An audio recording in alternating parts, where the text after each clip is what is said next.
보배를 품은 질그릇이라는 제목의 말씀입니다. 우리 주변에는 상처를 잘 받지 않는 사람들이 있습니다. 많은 사람들은 상처를 쉽게 받지만 어떤 사람은 상처를 잘 입지 않고 자신의 길을 꾸준히 잘 걸어갑니다. 제가 아는 선배님 한 분도 그 어떤 회의에서 굉장히 힘든 시간을 보내셨음에도 불구하고 전혀 요동하지 않고 후배들을 잘 대우해 주면서 자기 길을 잘 걸어가세요. 그래서 제가 그 선배님 보면서 대단한 내공을 가진 분이시다, 이제 그런 생각을 했는데, 며칠 전에 통화하면서 어릴 때 얘기를 하시더라고요. 전교생들 가운데 자가용으로 학교 데려다 주는 사람이 2명이었는데 자기가 자신이 그렇게 대접을 받고 어릴 때 생활을 했다. 또 그분이 장남이다. 이런 일들은 그분이 왜 의연하고 왜 그랬는지를 보여주는 작은 단서가 될 수가 있다는 생각이 듭니다.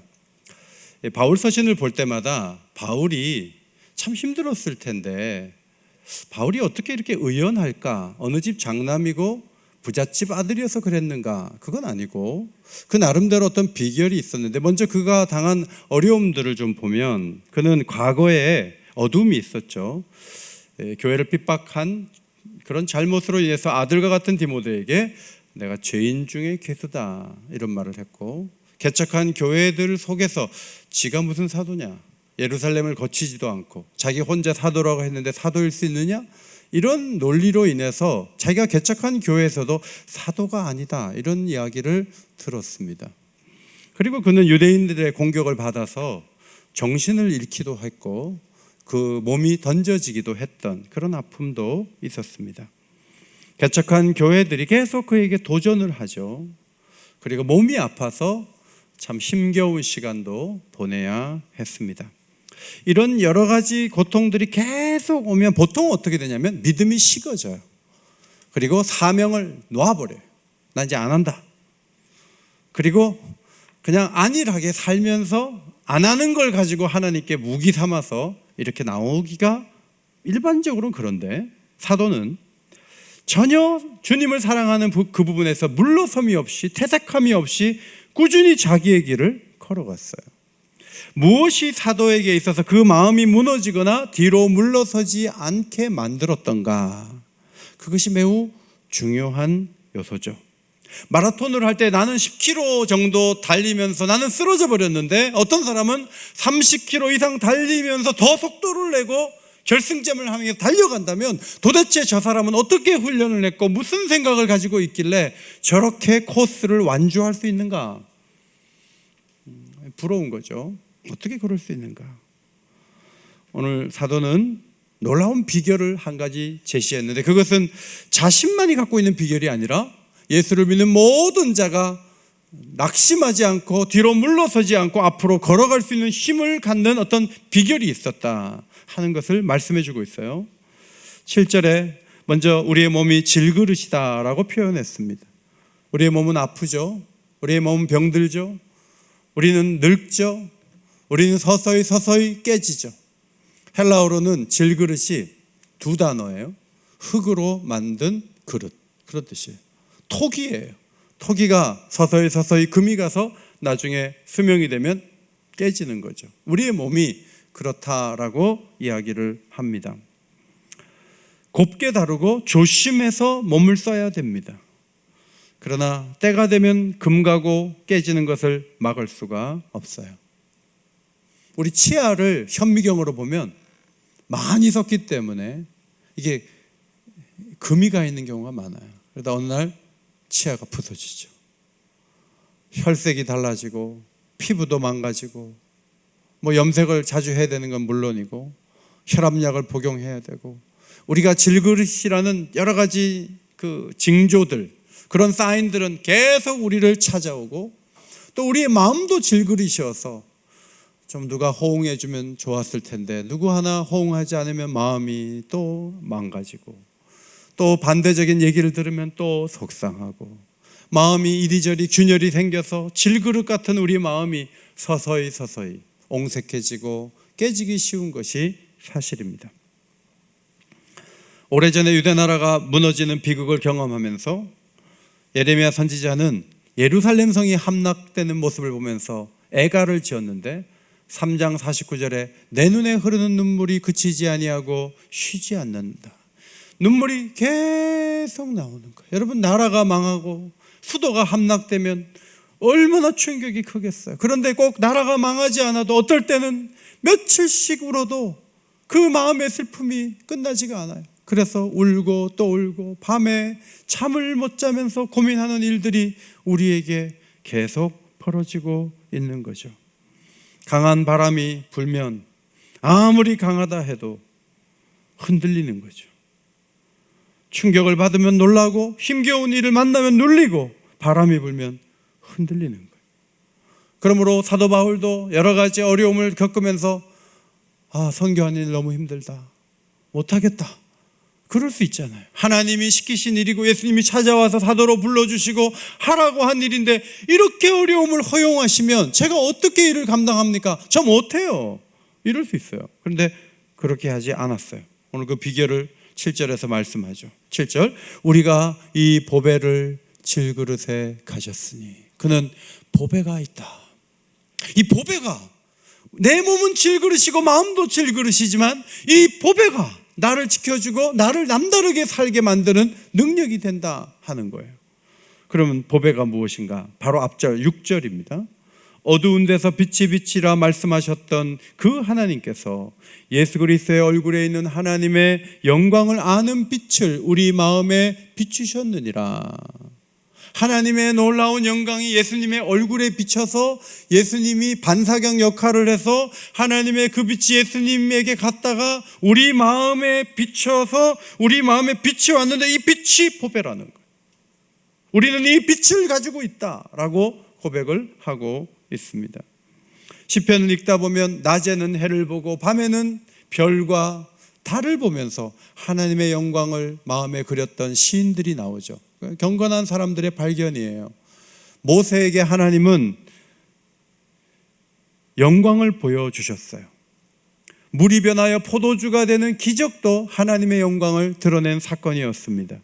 예수께서는 자신이 죽음을 통해서 하나님께 영광을 돌린다고 말씀하셨습니다.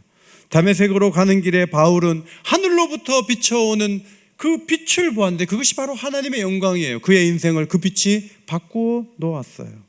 놀라운 사실은 특정인만이 아니라 예수를 믿는 모든 사람에게 하나님께서 빛을 비춰주신다는 것. 그 빛을 우리가 안고 있기 때문에 우리의 몸은 질그릇 같지만 우리는 보배를 안고 있는, 품고 있는 질그릇이다, 그렇게 말씀을 드릴 수가 있습니다. 계절의 변화를 보면서 하나님을 느껴요. 눈이 많이 온 천하가 하얗게 될 때 우리는 하나님을 느껴요. 예배를 드리며 하나님을 느끼는 거예요. 오늘 올간하고 피아노하고 같이 가운데서 지휘자가 지휘를 하시면서 같이 연주를 할 때 우리가 느끼는 것은 하나님이에요. 이 웅장한 찬양보다 하나님은 더 크시고 놀라운 분이라는 생각을 하면서 이 연주가 은혜가 되는 거예요. 기도하고 응답받을 때 어떤 사람은 하나님이 있어 없어 이러고 있는데 나는 너무 구체적으로 도움을 받으면서 살면서 하나님을 느끼는 것은 얼마나 큰 축복입니까? 여러분, 그런데 이 놀라운 하나님을 모두가 느끼고 모두가 보느냐? 그렇지 않아요. 집에 가면 화병이 있어요, 소파가 있어요, 그 다음에 장식장이 있어요, 식탁이 있어요. 그런데 조그만 라디오가 하나 있어요. 남산에서 쏜 신호를 받을 수 있는 것은 이 몇만 원짜리 라디오예요. 아무리 비싼 도구가 있어도 방송국 신호를 받아낼 수 있는 건 아무것도 없어요. 그런데 이 라디오는 신호를 받아내서 정보를 습수하고 정보를 들려줘요. 우리에게 어떤 장치를 심은 것도 아닌데 우리에게 믿음을 주셔서 하나님의 영광의 빛이 비춰질 때 그 영광을 느낄 수 있는 축복을 우리에게 주셨고 바로 이것이 우리에게 보배 같은 일이라는 것을 사도는 고백을 하고 있습니다. 하나님이 없는 자는 어디를 봐도 하나님이 없지만 하나님이 계신 자는 어디를 봐도 하나님이 계시고 하나님을 느낄 수가 있어요. 영광의 빛을 비춰주시니까 그 빛을 보는 것이지 우리가 그 빛을 만들거나 우리가 그 빛을 생성해내는 게 전혀 아니에요. 헬라어로 이 보배라는 말은 세사우로스라는 단어인데 보물, 부라고 번역을 하기도 하고, 마태복음 13장 44절에 땅에 감추인 보화라고 얘기했을 때 여기 보화도 세사우로스라는 단어예요. 오늘 본문과 이 단어가 좀 다른 것은 많은 경우에 눈에 보이는 금은 보화를 말하는 거죠. 그런데 오늘 사도는 빛이 보배라는 거예요. 빛이 보배라고 말하고 있습니다. 저는 아파트 3층에 사는데 창문이 멀지 않은 곳에 축대가 있어요. 그런데 이 건설사에서 나무를 좀 많이 심고 꽃을 심고 해갖고 저희 집에서 이렇게 보면 축대가 여름엔 잘 안 보일 정도로 나무가 많아요. 또 눈앞에는 소나무가 이렇게 저희 집 높이까지 자라 있어요. 그런데 좀 단점은 이 축대가 있다 보니까 해가 빨리 져요. 그래서 한 4시 정도 되면 해가 끝나버려요. 그래서 고층에 사는 사람들이 더 많은 비용을 지불하면서도 고층에 사는 이유가 일조권이 훨씬 더 확장되어 있구나, 이제 그런 생각을 해요. 제 아내가 잠시 아이들을 보느라 멀리 갔을 때 제가 아내에게 잘 보이려고 여러 가지 일들을 하는 중에 특별히 제가 신경을 쓴 게 뭐냐면 저희 거실에 있는 이 화초를 잘 키우는 거예요. 저희 집에는 이 왼쪽에 있는 파키라, 그 다음에 테이블 야자, 그 다음에 개발 선인장이 하나 있고, 이거는 싱고디움이네요. 싱고디움이 있었어요. 이런 것들이 있는데 제가 이제 물을 준단 말이죠. 물을 줘서 내가 산다라고 나는 생각을 했는데 어제 설교 준비를 하면서 이렇게 보니까 매일 4시간이라도 아주 강한 빛이 이 잎에 닿는 거예요. 그래서 이 빛을 받으면서 이 식물들이 윤기 있게 자라게 되는 거죠. 물론 물도 줘야 되지만 이 빛이 이 식물에게는 최고의 보배예요. 어떤 비싼 브랜드를 가지고 있는 가방을 걸쳐놓거나 신발을 사올 필요가 없어요. 그런 것들은 이 식물에게는 아무런 소용이 없는 거예요. 강력한 빛이 있으면, 그리고 물을 주면 이 식물은 사는 거예요. 사도 바울도 우리가 살아가는 데 있어서 세상 사람들이 중요하다고 하는 많은 필수 여건들이 있어야 되겠지만 그것보다 성도로서 살아가는 데 더 중요한 게 뭐냐면 하나님의 영광의 빛이라고 보는 거예요. 그 빛이 있어서 우리의 몸은 질그릇이지만 이 보배를 품고 있기 때문에 우리 안에서는 놀라운 일이 일어나고 있다, 그것을 말씀하고 있는 것이죠. 복음의 빛, 복음의 빛이 우리에게는 보배가 되는 거예요. 고린도후서 4장 4절, 그리스도 영광의 복음의 광채라 그랬죠. 복음의 광채가 우리를 살린다는 거죠. 복음의 핵심이 뭘까요? 7절 하반절, 심히 큰 능력은 하나님께 있고 우리에게 있지 아니함을 알게 하려 함이라. 복음의 핵심이 뭐죠? 우리의 힘으로 구원받는 거 아니에요. 하나님의 능력에 의해서 우리가 구원을 받아요. 우리의 문제가 우리의 힘과 지혜로만 해결되는 게 아니에요. 지극히 큰 하나님의 능력이 터치할 때 우리가 고민하는 수만 가지 문제가 해결된다는 것을 꾸준히 고백하게 하는 게 복음이에요. 그러므로 복음을 받아든 사람은 다 행복한 사람들이에요. 복음을 받아든 사람들은 내 능력에 좌우되지 않고 하나님의 능력에 달려 있습니다. 그것을 고백하게 되는 것이죠. 여러분, 역사를 보면 출애굽을 가능하게 했던 것은 이스라엘 백성들의 꾸준한 독립운동이 아니었습니다. 대단한 무기가 준비된 것도 아니었습니다. 말을 잘하는 지도자가 앞에 섰던 것, 그것이 출애굽의 요인도 아니었습니다. 출애굽을 시작하신 분, 출애굽의 모든 광야의 생활을 지켜주신 분, 가나안에 결국 들어가게 하신 분은 하나님이신 거죠. 그러므로 이 출애굽을 가능하게 하는 것은 하나님께 모든 것이 달려있다 하는 거죠. 하나님의 그 큰 능력이 예수 그리스도를 부활시키시고 교회에 성령을 부으셨습니다. 바로 그 큰 능력이 교회를 지탱하는 기초이고 하나님 나라의 확장을 가능하게 하는 가장 중요한 근거라는 거예요. 우리 교회는 서촌에 있어요. 이곳은 집가가 많이 비싸요. 많은 사람들이 은평구로, 다른 구로, 고양시로 이사를 많이 갔어요. 그러니까 우리는 사실 초라함을 면키 어려운 여건 속에 있는 거예요. 그럼에도 불구하고 우리가 모이면서 소망을 계속 갖는 이유가 뭐죠? 우리의 여건은 점점 안 좋아지는지도 몰라요. 그러나 하나님의 지극히 큰 능력이 이 교회를 지탱하는 힘이다, 그것이 교회의 기초다라는 이 확신을 가진 성도가 있다면 이 교회는 하나님이 끝까지 지켜주시고 역사하시고 아름다운 도구로 써주실 줄 믿습니다. 하나님이 그렇게 하시는 거죠. 삼성 같은 큰 회사에 들어간 어떤 신입사원이 자기가 뭐 좀 전기 좀 아끼고 좀 그래서 회사가 돌아간다 이렇게 생각하면 착각이에요. 엄청난 자금이 있고 엄청난 조직이 있고 엄청난 것들이 있는 거예요.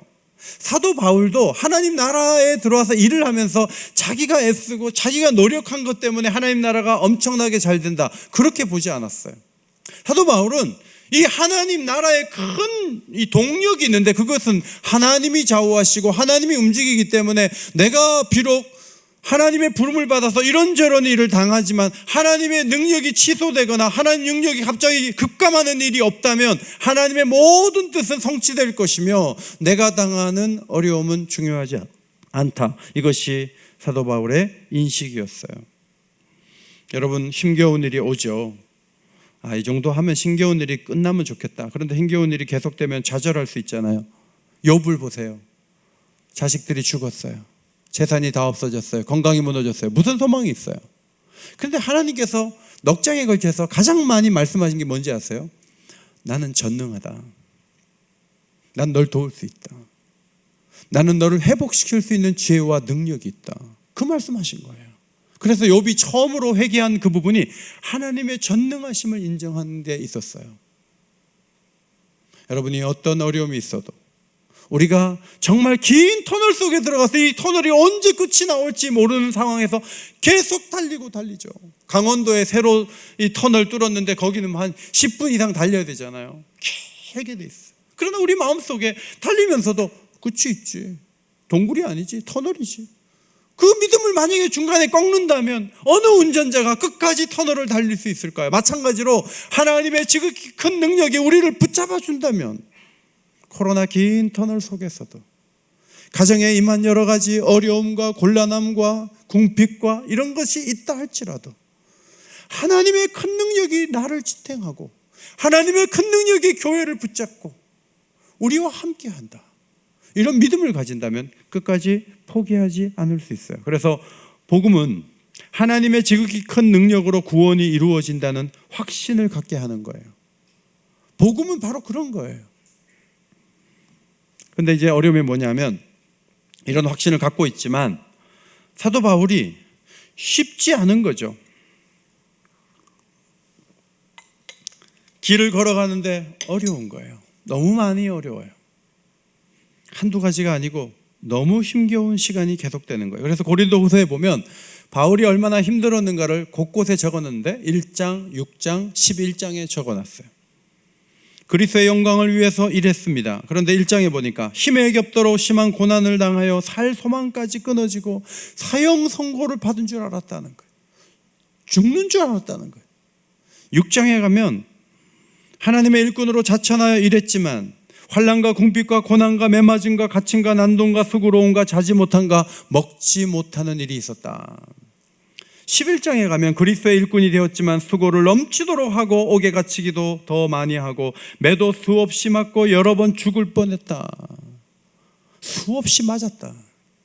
여러 번 죽을 뻔했다. 여러분 이 고백 속에 오늘 8절 9절에 나온 사중고가 나오죠. 우겨쌈과 답답함과 박해와 쓰러짐이에요. 이 네 가지.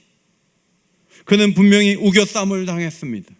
계획대로 되지 않아 답답한 상황에 놓여 있었습니다. 박해를 일방적으로 받는 아픔을 겪었습니다. 때로는 거꾸로 뜨림을 당해서 쓰러졌습니다. 매도 많이 맞았어요.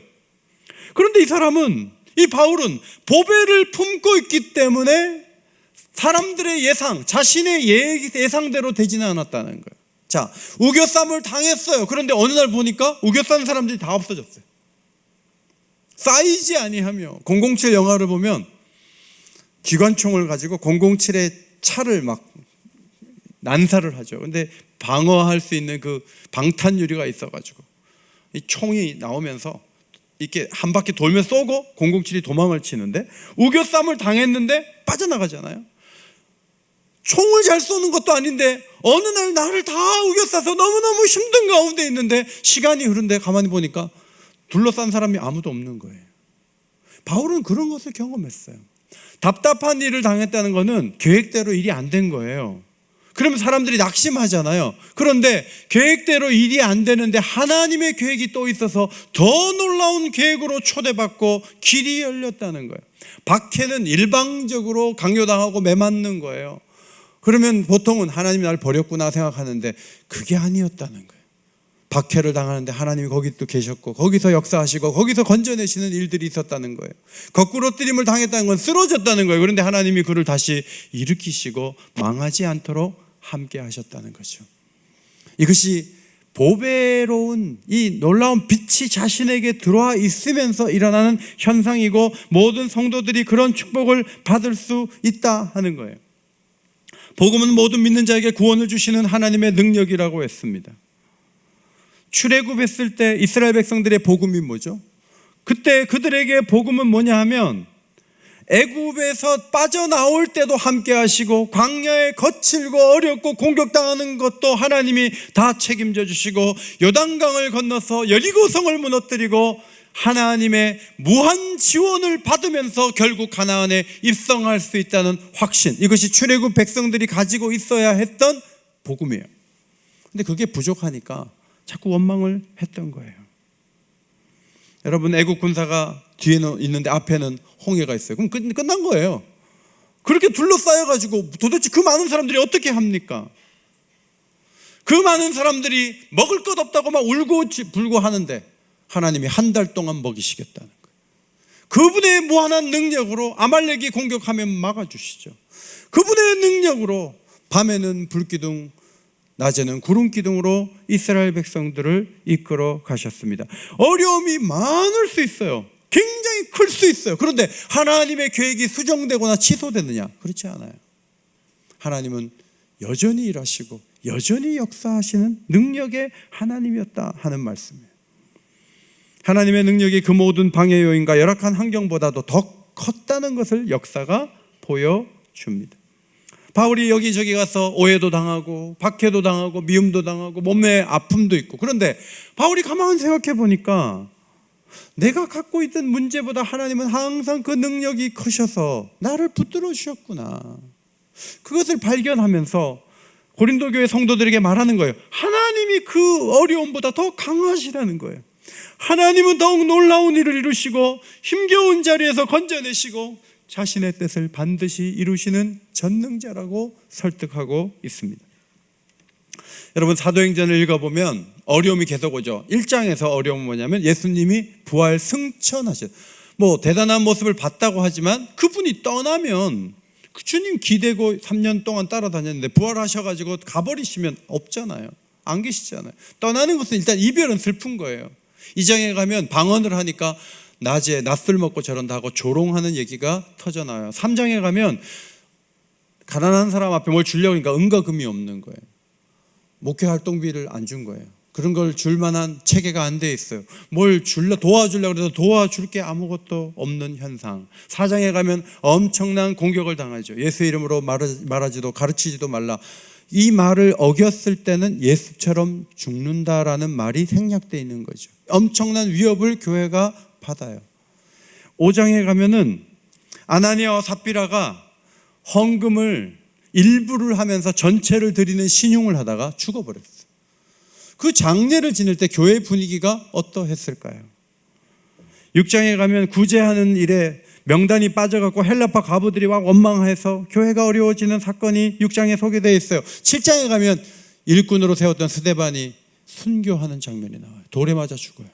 여러분, 1장부터 7장까지 전부 심각한 문제예요. 교회에 무슨 좋은 얘기를 제가 한 게 아니고 전부 교회가 어려웠다는 말씀을 드리는 거예요. 그런데 잘 보시면 이 문제 뒤에 하나님의 일하심이 있었다는 거죠. 자, 예수님이 떠나가셨어요, 1장에. 그런데 성령이 오셨어요. 그렇죠? 2장에서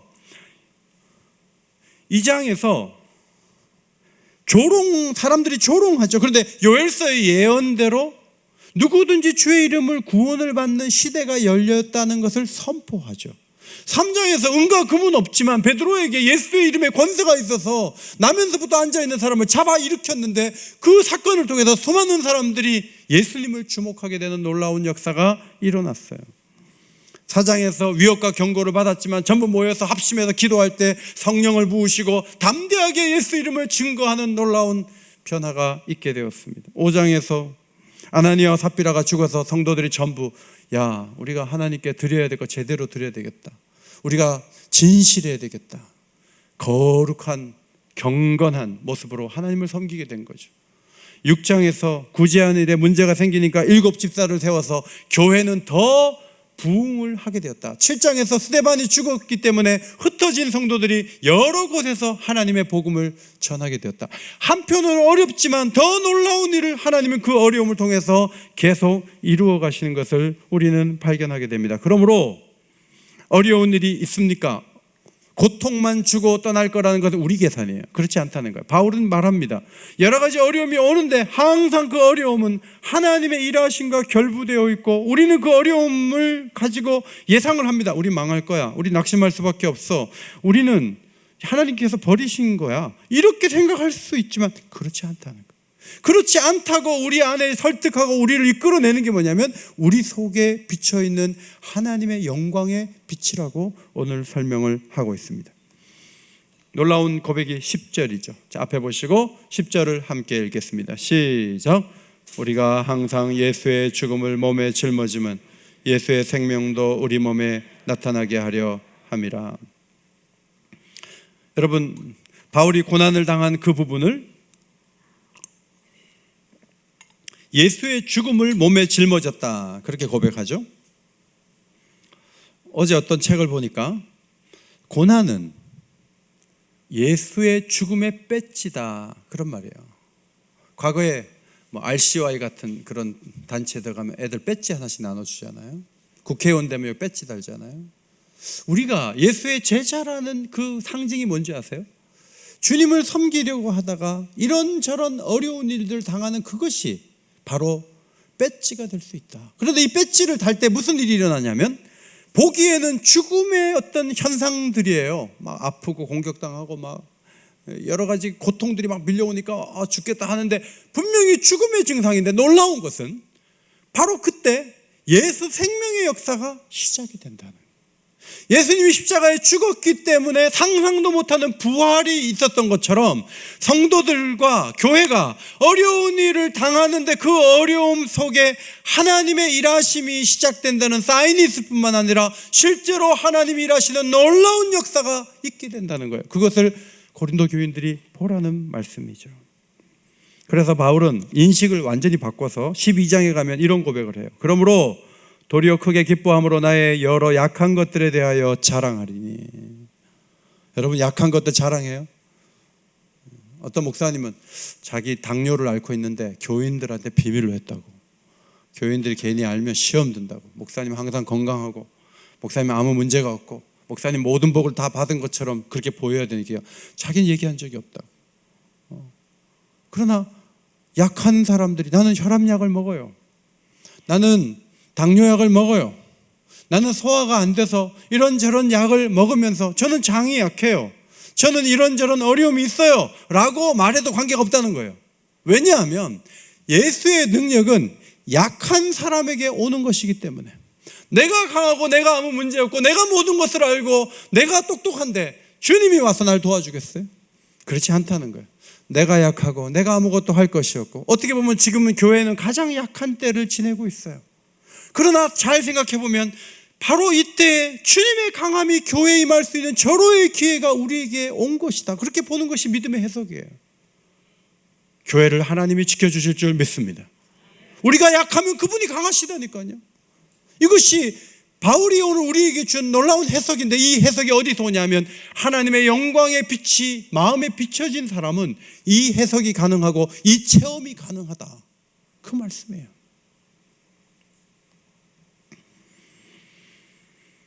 바울은 어디까지 나갑니까? 16절. 겉사람은 낡아지나 우리의 속사람은 날로 새로워지도다. 그렇죠. 어쨌든 작년이 올해보다 더 젊었던 때죠. 10년 전은 훨씬 젊었고요. 자꾸 그 사진을 보면서 옛날이 좋았지 옛날이 좋았지 그럴 필요 없어요. 겉사람은 서서히 낡아질 거예요. 사진 찍자 그러면 얼른 찍어요. 왜냐하면 내년에는 더 주름이 많아질 거니까. 그런데 기쁨이 어디 있냐면 옛날에는 좀 조급했고 옛날엔 너그럽지 않았고 옛날엔 예수님 안 닮았었는데 갈수록 하나님이 내 마음을 부유하게 하시고 기쁨을 주시고 마음에 평안이 있고 몸은 쑤시고 아픈 데가 늘어나지만 속사람이 새로워지는 이 부분, 이것이 우리에게 일어난 기적이고요. 18절에 우리가 주목하는 것은 보이는 것이 아니요 보이지 않는 것이니 보이는 것은 잠깐이요 보이지 않는 것은 영원함이니라. 그 영원한 세계를 바라보며 사는 사람과 늘 보는 것에 급급한 사람은 다른 거예요.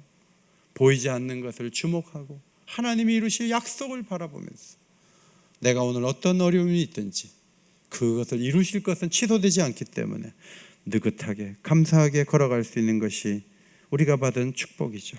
지난 한 해 우리는 참 많이 지쳐 있었습니다.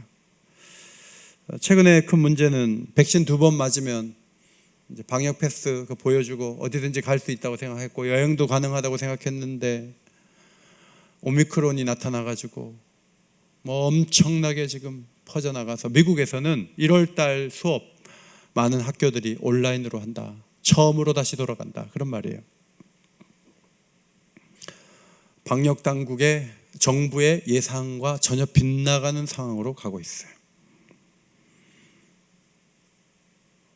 그 백신을 맞고 일주일 동안 아프고 어떤 사람은 막 후유증 때문에 너무너무 한두 달씩 시달렸는데 그걸 맞으면 어디든지 갈 수 있어야 되잖아요. 사람들이 그렇게 된다고 얘기했잖아요. 그래서 거기 협력을 했잖아요. 그런데 3차 맞았는데 4차를 맞을 수도 있다. 그럼 계속 백신만 맞으라는 거예요. 너무 힘겨운 거예요. 그런데 코로나는 우리의 많은 문제 중에 하나예요. 질그릇 같은 몸은 점점 약해져요. 안 아프던 데가 자꾸 아프고 힘겨워요. 여러분, 올해도 이런저런 물결이 쓰나미처럼 우리를 향하고 있다는 것을 아십니까? 우리는 새해 복 많이 받으세요라고 얘기하지만 죄송하지만 우리에게 올해도 원치 않는 우겨쌈과 답답한 일을 당함과 박해와 거꾸러짐 이런 어려움들이 우리에게도 계속 올 것이 지금 쌓여 있는 거죠. 그걸 면하게 해달라고 우리가 기도하지만 그러나 약함과 어려움이 하나도 없는 삶이 우리에게 가능할까요? 그렇지 않아요. 오늘 사도 바울은 중요하게 얘기한 게 뭐예요? 보배가 있다는 거. 보배는 가치가 있고 보배는 영원히 우리에게 영향을 주며 보배는 우리로 하여금 해석을 다르게 할 수 있도록 만들어지고 이 보배가 있는 이상 우리는 절대로 망하지 않는다. 우리는 낙심할 필요가 없다. 우리는 쌓이지 않는다. 우리는 하나님께서 버림받은 그런 사람이 되지는 않는다. 무슨 일을 당해도 하나님은 우리와 함께 하신다. 그것을 분명하게 보여주고 가능하게 하는 게 뭐예요? 우리 속에 비친 하나님의 영광의 빛이에요. 이게 보배예요. 우리가 받은 가장 큰 선물은 이 보배인 줄 믿습니다. 이 보배를 강하게 붙드세요. 제가 여러분에게 올해 부자 되시기를 축원합니다 했을 때 여러분이 아멘 소리하고 주님이 주신 이 보배를 값지게 여기시기를 바랍니다 했을 때 이 아멘 소리하고 제가 시도를 안 해봐도 부자 되기 그게 더 소리가 커요. 우리는 다시 그쪽을 좋아해. 그러다 보니까 낙심할 일이 너무 많은 거예요. 여러분 어떤 물결이 오더라도 이 보배가 우리를 지켜주고 이 보배 때문에 승리하고 이 보배 때문에 좌절하지 않고 앞으로 달려가는 주의 백성들 되시기를 주의 이름으로 축원합니다. 어제도 제가 다 마치고 이메일을 잘 안 보게 돼서 이메일 한번 쭉 보는데 선교사님들 서신들이 이렇게 와 있어요. 이재혁 선교사님이 또 선교 서신을 보냈는데 이번에는 아주 간단하게 보냈더라고요. 사진과 함께. 제일 앞에 계신 분이 이재혁 선교사님이고 뒤에 두 사람이 아들이고 사모님이 뒤에서 포즈를 취했어요. 근데 이재혁 선교사님은 이제 하나님의 은혜를 받아서 자기가 의료 선교사 하겠다고 안양병원에 외과 과장 하시다가 이제 나이지리아 가서 어려운 사람들 보살피고 계신데 이분에게 병이 있어요. 스테로이드제를 2알에서 3알을 매일 드셔야 돼요. 한때는 몸이 좋아져서 이걸 끊었는데 작년에 다시 몸이 아파지면서 아픔이 오면서 또 스테로이드제를 계속 드셔야 돼요. 한국에 한번 오시면 또 여기저기 뭐 생겼다 그래서 찍어보고, 지난번에도 고생 많이 하고 돌아가셨어요. 작은 수술도 받으시고. 그리고 그분이 일하는 병원은 무슬림과 기독교인들이 반반씩 있는 도시, 조스라는 도시인데 막 칼로 찌르고 총 쏘고 해가지고 응급실에 계속 실려 들어와요. 그러니까 어떨 때는 다리를 절단해야 되는 수술도 해야 되고요, 코로나 상황 걷잡을 수도 없고. 한 달 전에는 한국에서 목회하시고 은퇴하신 부모님이 코로나에 걸려서 어머니가 중환자실로 들어갔어요. 그래서 혹시 장례 치를까 봐 한국에 오려고 비행기를 알아보니까 갈 길이 없어요. 여러분, 선교사로 나가면 최소한 부모님이라도 평안하게 살게 해야 마음 편하게 선교할 거 아니에요. 근데 하나님의 은혜로 부모님이 병원에서 나와서 지금은 강화도에서 또 평안하게 잘 계세요. 이 선교사님 마음속에 하나님이 정말 안 도와주는구나 하는 일들이 너무 많다는 얘기예요. 그런데 이 선교사님은 목사님은 아니신데 그냥 의사신데 하나님을 바라보는 관점이 아주 탁월하신 분이에요. 그의 글에서, 그와의 대화에서 제가 느끼는데, 이번에도 새해 더 강건하시기를 바랍니다 하고 간단하게 해서 성경 구절을 하나 보냈는데, 그것이 제가 오늘 말씀드리고자 하는 결론이 될 수 있어요. 데살로니가후서 3장 5절이에요. 앞에 보시고 읽겠습니다. 시작. 주께서 너희 마음을 인도하여 하나님의 사랑과 그리스도의 인내에 들어가게 하시기를 원하노라. 바울의 기도는 주로 이런 기도예요. 병도 없고 하나님마다 잘 되고 막 그렇게 해가지고 삼박자 축복 이렇게 해가지고 사람들에게 그렇게 하지 않죠. 이 어렵고 힘든 세상에서 두 가지를 가지면 버틸 수 있다는 거예요. 하나는 하나님의 사랑이에요. 나를 너무너무 사랑하셔서 절대로 놓치지 않는다. 무한 지원을 하실 것이다. 나를 도우실 것이다. 끝까지 함께 할 것이다. 아멘 할 때까지 하나님께서 끝까지 함께 할 것이다. 그런 믿음을 갖는 이 하나님 사랑에 대한 확신, 그 속으로 들어가야 돼요. 우리 마음이. 그리고 그리스도께서 인내하신 것처럼 인내해야 돼요. 잘 참아야 돼요. 끝까지 참아야 돼요.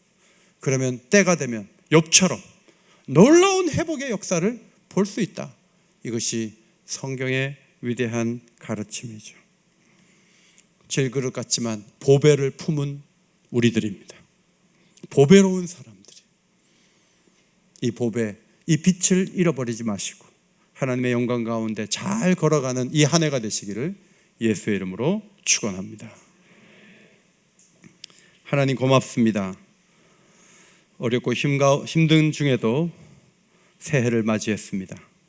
바울이 말한 질그릇을 보배를 품은 질그릇이 되어서 보배로운 삶을 이어가게 하시고 어떤 경우도 낙심하지 않는 우리 성도들 되게 하옵소서. 어떤 일이 와도 이겨낼 수 있는 사람이 되는 것이 중요하지, 그 어떤 일도 어떤 아픔도 오지 않는 그런 안전지대에 머물고자 하는 것이 아니라 모든 것을 극복할 수 있는 주의 백성으로 버티고 이겨내고 열매 맺을 수 있도록 주님 저희와 함께하여 주옵소서. 예수님 이름으로 기도하옵나이다. 아멘.